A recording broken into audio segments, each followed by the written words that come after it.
It's like I was going to a passageway with a bunch of doors, left, right, but nobody is telling me to stop.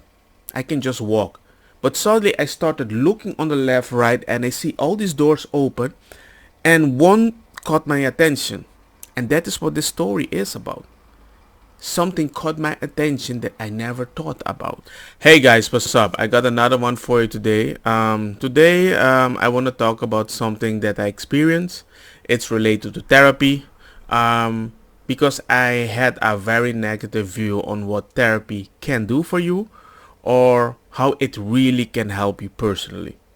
Back in the day when I was little, I always thought therapy was for the weak, psychologists were for the weak, but of course, that's because if you come from a culture that most people had to survive, they don't understand how you have to change the way of thinking to survive.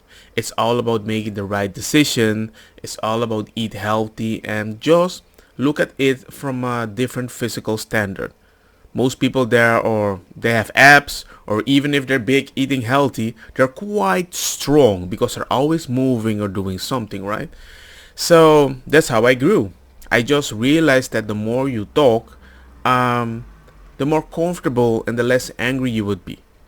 For me, I had it under control. I used to talk a lot anyway. But once I was diagnosed with MS, for the people that don't know, that's like your brain is on fire, something flips, and your nerve system is totally messed up. Certain people are like half paralyzed, like me, and certains are they can handle it. Maybe the fingers doesn't work, they can't walk well. Most people stop working. My case has been one of those, as I seem to be very physically powerful, but I can't handle stress at all. It's like my brain is consistently on fire. But I noticed there was a way I can handle it better. Let me explain myself. If I talk about my mom in a very joking way, like a dark humor, you might be like, I'm very insensitive about that specific topics. But for me, it's like if I tell you in the real way, it burns my brain. So I start to understand people that joke a lot and I don't want to take the topic seriously. You can't force somebody to talk the way you want because it actually helps them to control that frustrations. That's why they laugh, laugh, laugh, and suddenly boom, they explode, right? So when I went to this therapy session that they suggested for me, they were like, you don't seem to be like the sad person. You don't seem to need it. But this therapy might help you with MS, which I thought was interesting. Like, what can they teach me? Therapy is good sometimes. You just need to open your eyes and remove the lens people placed on you so you judge people. Just go with a neutral mind, you know. So I'm there, right there. I see a bunch of people cutting pictures, cluck, cluck, cluck. And it was interesting. I just look at them. Okay, what are you guys doing? Like a cutting session. And they were like, we're going to explain ourselves in pictures. I'm like, how do you mean in pictures? Says, yeah, you see all these books, all these magazines. Says, yeah, okay. Cut some pictures and tell a story about yourself. Pictures that you see like, hey, I kind of like that because it relates to me. And it might help. I was like, I don't see really what you mean. She was like, okay, we give people tasks so they feel they are doing something important or interesting for them. And because of that reason, these people can do things they normally could not. They give you like tasks that you have to be very dexterous in a way that you have to do things.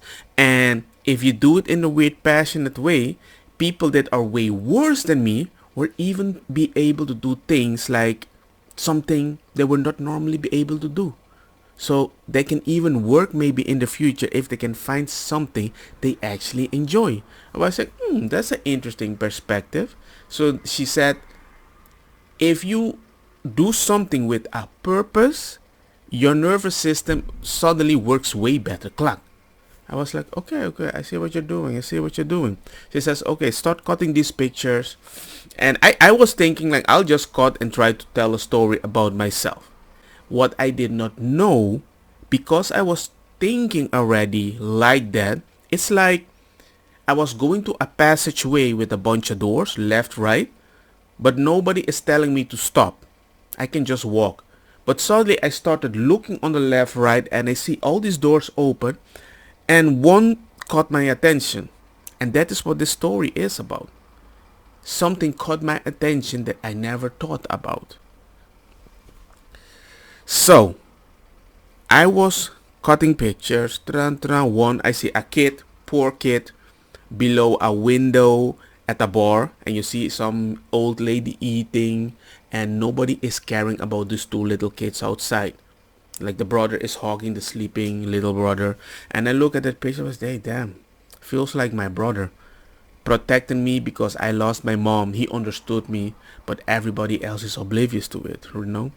And then I saw this father and mother kiss, and I thought, oh man, when my father used to kiss my mother, I got so angry. They were not allowed to kiss. But as a little kid, I always wanted somebody to love me as much.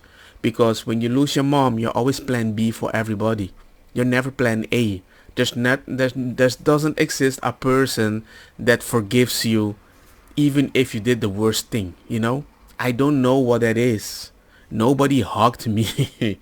So I don't know what it is, but the idea that I saw there, I was like, hey, I wish I have it now with my wife. I'm so happy. I worked hard.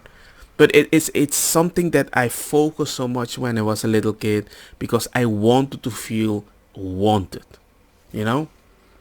But then the fact that I saw those pictures, my nervous system, I think, was trying to connect my brain and everything. Suddenly, I saw a picture where they cut somebody's head off.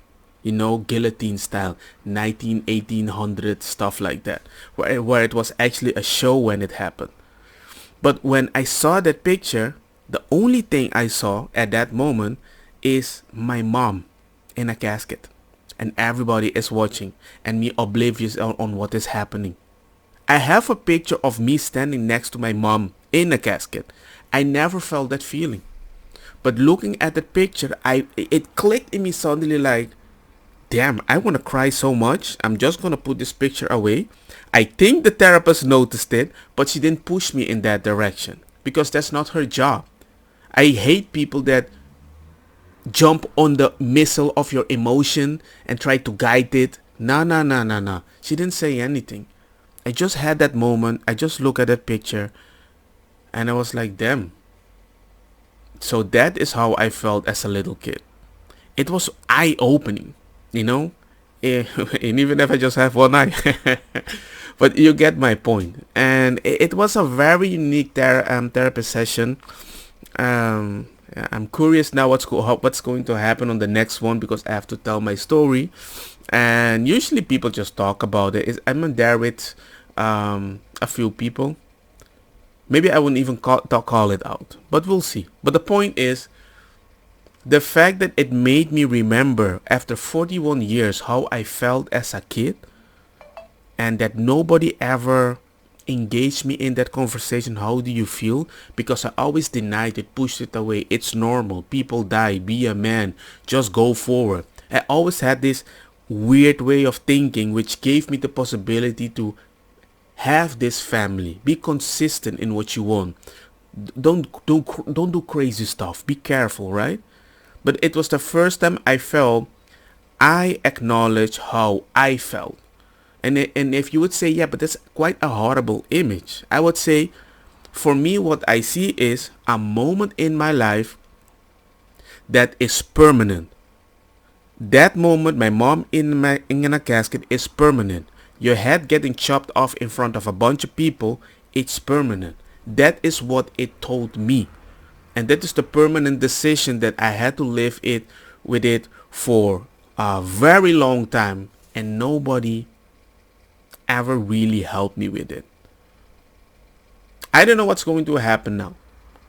But all I want to say is, it's not that therapy is for the weak. It's just reminds you better where you came from, which is really helpful. Anyway, I just wanted to tell you that.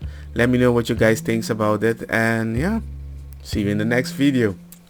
Don't get me wrong, makosa kita bong. Butta fire na mi blonde, kush hash, purple skunk, criollo colombici, jam jam, turloqueta, verdetta, welcome. Then be the me at tu initiativa.